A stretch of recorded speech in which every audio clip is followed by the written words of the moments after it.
हाँ फ्रेंड्स, बहुत दिन बाद रूबरू होने की वजह जो है, there was an article today in Indian Express tasked with unreason use of academia to promote anti-science ideological agendas must worry us all। अब ये जो टॉपिक है, ये तो टॉपिक ही अपने आप में सवाल है। एकेडमिया का इस्तेमाल एंटी साइंस में अब होता आ रहा है। सत्ताएं हमेशा फिलॉसफी को और साइंस को अपने हिसाब से मोड़ने की कोशिश करती रही हैं। जैसे बात करें हम रेसिज्म की। Actually race is a biological concept, racism is a cultural concept, superiority of race. तो सेकेंड वर्ल्ड वार के दौरान दोनों British forces and party and German and party, both of them tried to prove themselves as superior races based on biological features, जो कि गलत था। लेकिन आज ये मुद्दा गर्म क्यों है? क्योंकि ये जो सत्ता है, इस पर आरोप लगता है कि ये जो है मिथ को बढ़ावा दे रही है साइंस के नाम पे। सही भी हो सकता है, पर पहले जांच तो की जाए। मिथ होती क्या है, पहले ये बताइए। मिथ जो होती है वो इंडिविजुअलाइज्ड फैक्ट होता है, जो आपके हिसाब से सही है, हो सकता है मेरे हिसाब से मिथ होगा। इन्हें घोष का एग्जांपल दिया इन साहब ने। शोभित महाजन जो है वो एस्ट्रोफिजिक्स के प्रोफेसर हैं, हमारे एंथ्रो डिपार्टमेंट के बगल में ही है। बात की है उन्होंने इंडस वैली की।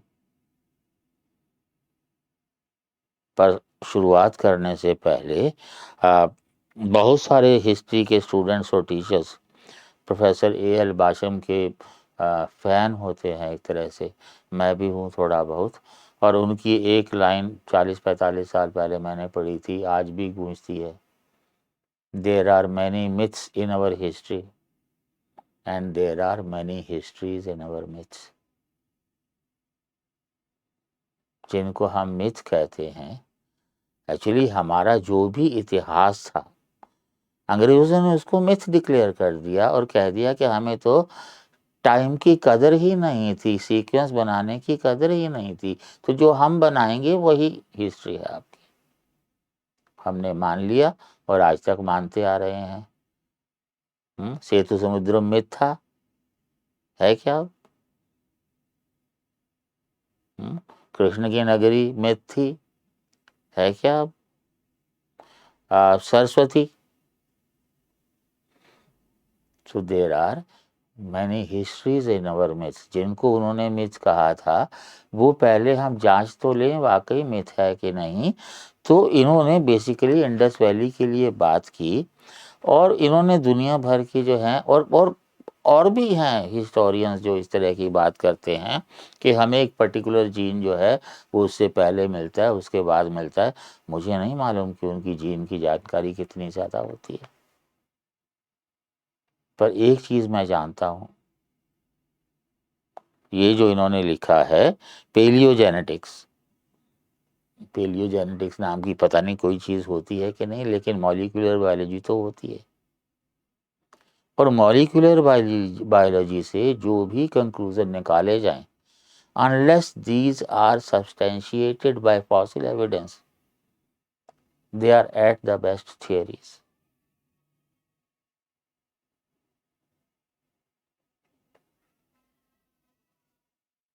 हमारे एक बहुत सीनियर मित्र हैं डेक्कन कॉलेज पुणे के प्रोफेसर वालिद।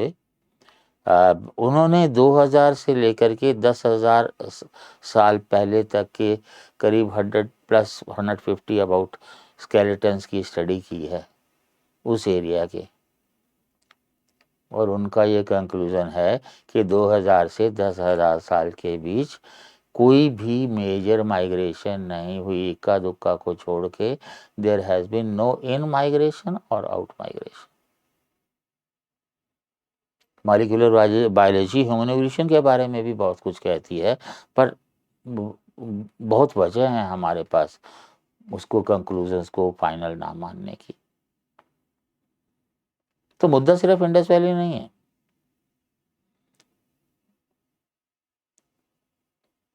आज से करीब शायद 50 साल पहले रामधारी सिंह दिनकर की एक किताब पढ़ी थी, भारतीय संस्कृति के 4 अध्याय।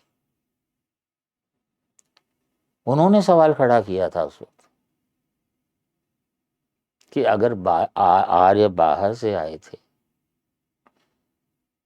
तो एक चीज तो मानने की है कि वो अपने पूर्वजों को किसी से कम नहीं मानते थे, पूर्वज पूजा भी थी। और उन्होंने अपने बारे में एक एक बात लिखी है।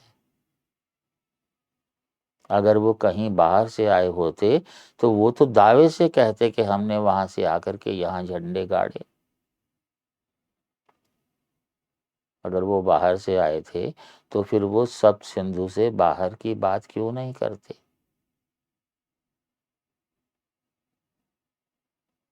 इन लोगों ने तो घोषणा कर दी इंडस वैली सिविलाइजेशन 1600 बीसी, आर्य आ गए 1500 बीसी और ऋग्वेद लिख दिया आते ही।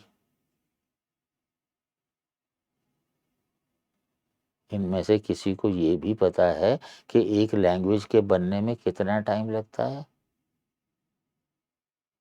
सबसे पहला और सबसे डिटेल्ड व्याकरण करीब करीब उसी टाइम दिया गया जिस टाइम ऋग्वेद लिखा गया, इनके हिसाब से लिखा गया।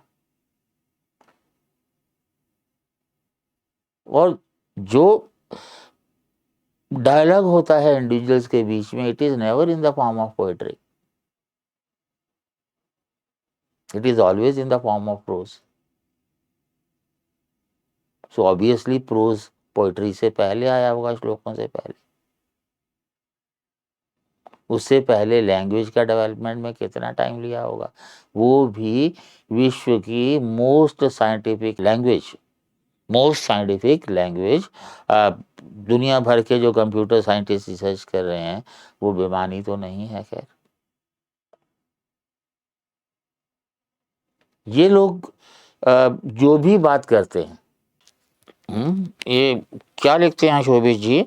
The claim is that the historians and archaeologists have been wrong in saying that the Vedic period followed the Aryan invasion, which was preceded by the Harappan civilization.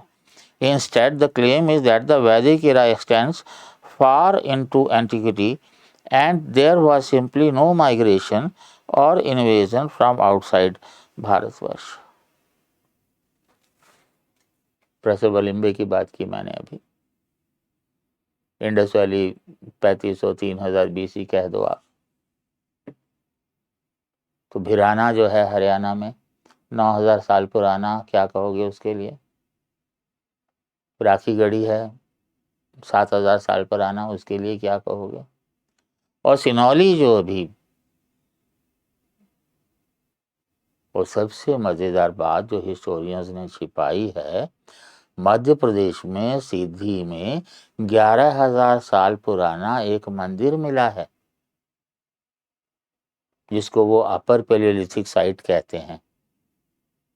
अब मंदिर क्या कर रहा था अपर पैलियोलिथिक के टाइम पे?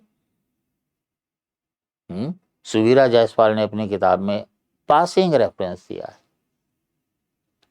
कई लोगों को नजर ना आ जाए और समझ ना आ जाए और मुद्दा ना बन जाए कहीं।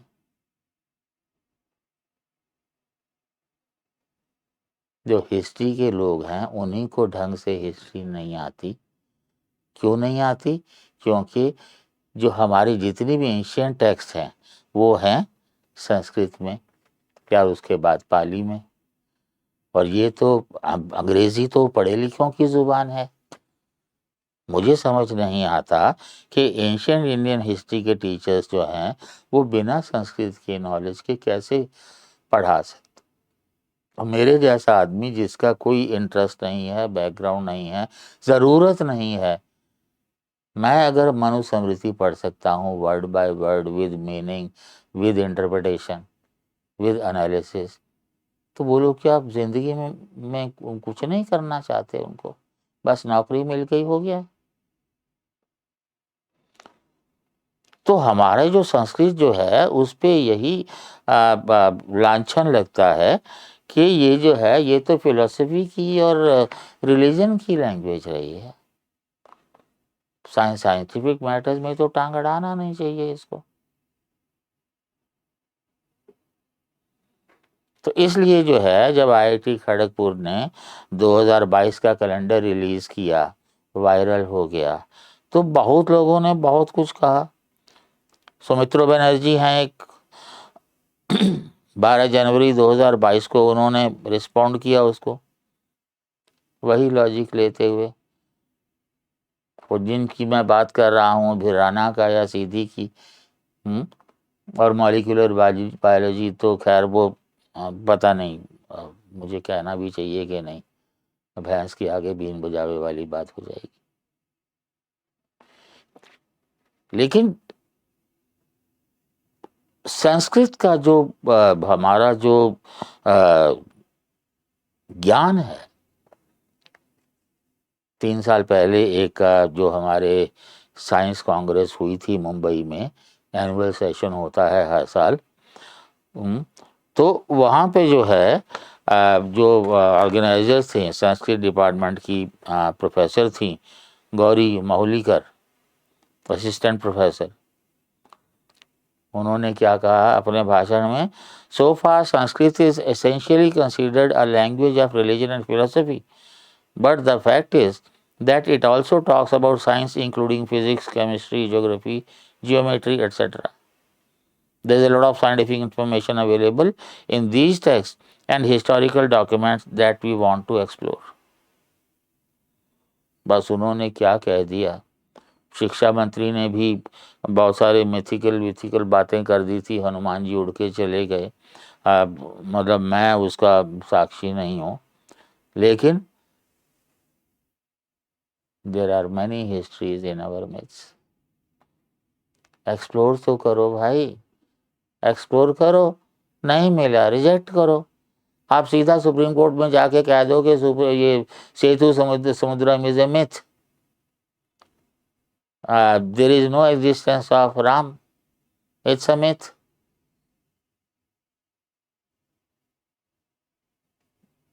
मैं कोई टिप्पणी करना नहीं चाहूँगा, हालांकि मुझे अच्छा नहीं लगता।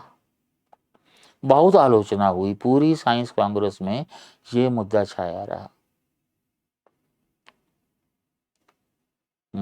वो जो मेन सिंपोजियम था उसमें एंशियंट साइंसेस थ्रू संस्कृत में खास तौर से Indian aviation technology and advances in surgery in ancient times, इसकी बात की गई थी। मन तो मेरा करता है कि मैं शुरू हो जाऊं तो फिर ख़त्म भी ना हूं, इतना ज्ञान का भंडार है। मुझे तो खाली समुद्र की 1-2 बूंदों के बारे में पता है।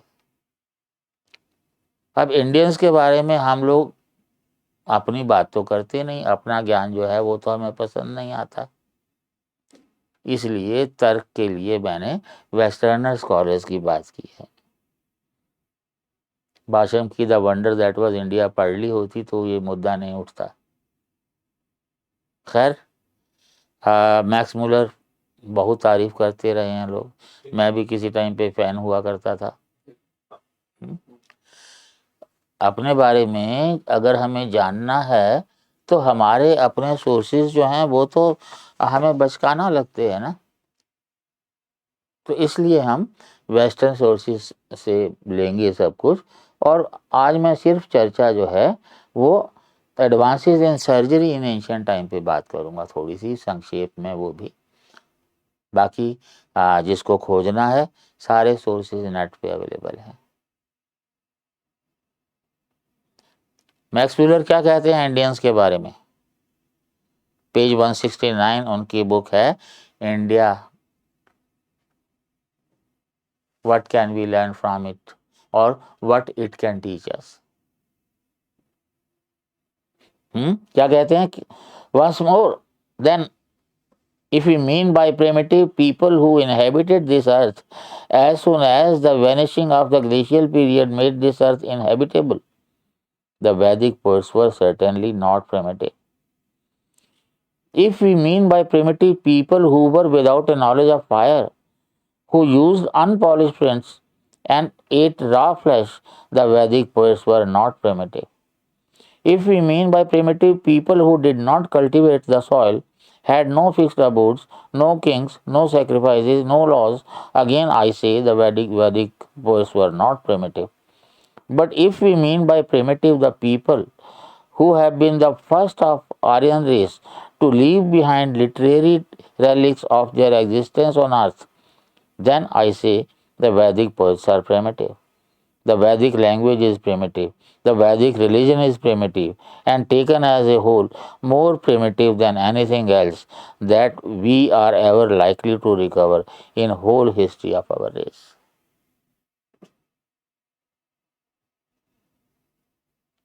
मैक्स मुलर ने 6 लेक्चर्स दिए थे बेसिकली उन ब्यूरोक्रेट्स के लिए जो इंडिया में सर्व करना चाहते थे आकर के गोरे लोग, और उसको फिर कंपाइल कर दिया था एक किताब में।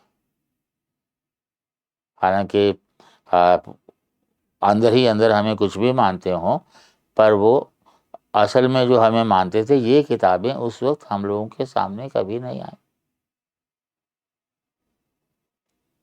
खैर, अब अगर सिर्फ सर्जरी की ही बात करनी है तो एक ये किताब है the Indian Empire, W. Hunter, 1882। क्या लिखते हैं वो सर्जरी के बारे में? The surgery of the ancient Indian physicians was bold and skillful. They conducted amputations, arresting the blood by pressure, a cup-shaped bandage, and boiling oil, practicing lithotomy, performing operations in the abdomen and uterus, cured hernia, fistula, piles, set broken bones and dislocations. ये तो हमारे आज के जो पहलवान हैं वो भी करते हैं, तभी से चला आ रहा है ये। And were dexterous in extraction of foreign substances from the body. A special branch of surgery was devoted to rhinoplasty or operations for improving deformed ears and noses and forming new ones. The ancient Indian surgeons also mention a cure for neuralgia analogous to the modern cutting of the fifth nerve above the eyebrow. They were experts in midwifery, not shrinking from the most critical operations, and in the diseases of women and children. क्या छोड़ा? Surgery के लिए जो हमारे जो ज्ञानी थे, सुश्रुत के बारे में एवरेक्स वेबर अपनी किताब the history of Indian literature 1892 literature की बात कर रहे हैं वो, और हम लिटरेचर से मतलब कुछ और ही ले लेते हैं, पैरोकियल। क्या लिखते हैं? The sum of knowledge embodied in their contents appears really to be most respectable. Many of the statements on dietetics and on the origin and diagnosis of diseases bespeak a very keen observation. In surgery too, the Indians seem to have attained a special proficiency, and in the department, European surgeons might perhaps even at the present day still learn something from them, as indeed they have already borrowed from them the operation of rhinoplasty. I repeat, in this department, European surgeons might perhaps even at the present day still learn something from them, as indeed they have already borrowed from them operation of rhinoplasty. on the disease etc. of horses and elephants also, there existed very special monographs. सिर्फ इंसानों के लिए नहीं. An excellent general sketch of Indian medical science is given in Dr. Y's work, Commentary on the Hindu System of Medicine, which appeared at Calcutta in 1845. The influence which has been already glanced at of Hindu medicine upon the Arabs in the first centuries of Hijrah was one of the very highest significance, and the Caliph of Baghdad caused a considerable number of works upon the subject to be translated. Now, Arabian medicine constituted the chief authority and guiding principle of European physicians down to the 17th century. अरबों ने हमसे लिया, बाकायदा recognise भी किया. Europeans ने, Latin ने अरबों से लिया और उसको रिकॉग्नाइज भी नहीं किया. Indeed, Charak is repeatedly mentioned in the Latin translations of Avicenna, उनकी लैंग्वेज में इब्न सीना, रेजिज उनकी लैंग्वेज में अल रासी, एंड सेरेपियन इब्न सेराबी. तो कम से कम मतलब कितना कुछ कहा जाए. आप ये कह सकते हैं कि वॉल्यूम लिखे गए हैं और मैं तो सिर्फ गिनी चुनी सिर्फ सेंटेंसेस पढ़ के बता रहा हूँ आपको. मिसिस मैनिंग हैं, उनकी किताब है ancient and medieval India 1869 volume 1. अब देखिए आप वो लोग कब से रिसर्च कर रहे हैं उसके ऊपर, 19th century, mid 19th century से. और हम लोग मिड 21st सेंचुरी में पहुंच जाएंगे तब भी नकारते रहेंगे. क्या लिखती हैं वो? The implements mentioned professor William states in number 101, जो सर्जरी के जो इक्विपमेंट हैं वो, that include pincers, something similar to syringe, tubes and accessories such as twine, leather, buckskin, cloth. But the first, best and the most important of all implements he declares to be hand. हाथ की तो कारागरी होती है सारी, बाकी तो हाथ की काम की. 20 शस्त्रास और surgical instruments made of metal are next enumerated. उसके बारे में एक कमेंटेटर हैं वाघभट्ट, वो लिखते हैं दैट देवर इन जनरल, वो जितने भी शस्त्र थे, they were in general not about 6 inches in length, the blades forming about a half or quarter of that length. जो उनके शस्त्र थे वो 6 इंच से ज्यादा बड़े नहीं होते थे. Sushruth himself seemed to have countenance dissection and distinguishes disorders occasioned by external injuries from such as caused by virtual blood, bile, wind, plague or the 4 combined. किस तरह की इंजरी या डिजीज की क्या वजह हो सकती है वो हमारे एंशिएंट्स को पता थी. अब कहने को तो जब तक चला जाए, लेकिन हमारे एक भारतीय हुए हैं रामविलास सरदा, 1906 में उन्होंने किताब लिखी थी हिंदू सुपीरियरिटी, और इन सब किताबों की समरी करके निचोड़ करके उन्होंने हमें बताया था. और बहुत सारी जो बातें मैंने आपको बताई हैं वो ऑलरेडी रिपीट हो जाएंगी. जो बताया है उसके अलावा वो क्या लिखते हैं? They devoted great care to the making of surgical instruments and to the training of students by means of operations performed on wax spread on the board or on the tissues and cells of the vegetable kingdom and upon dead animals. Human bodies पे नहीं. They were expert in midwifery, not shrinking from the most critical operations, and in the diseases of women and children. Their practice of physic embrace the classification, causes, symptoms, and treatment of diseases, diagnosis, and prognosis. Considerable advances were also made in veterinary science, and monographs exist on the diseases of horses and elephants. The author of History of Hindu Chemistry says, according to Sushruta, the dissection of dead bodies is a sine qua non to the students of surgery. And this high authority lays particular stress on the knowledge gained from experiments and observations. जो भी ज्ञान प्राप्त किया जाए वो experiments और observations के base पे किया जाए, सुश्रुत ये कहते हैं। कई साइंटिस्ट और हिस्टोरियंस जो लेट 19th सेंचुरी के हैं, अंग्रेज़ हैं या जर्मन हैं या बाकी लोग भी हैं, एक लाइन में वो फिनिश करते हैं कि एंशिएंट इंडिया ने जिस वक्त ये सारी अचीवमेंट्स गेन की, अंग्रेज फिलोसोफर कहते हैं उस टाइम इंग्लैंड के लोग लगभग नंगे रहा करते थे।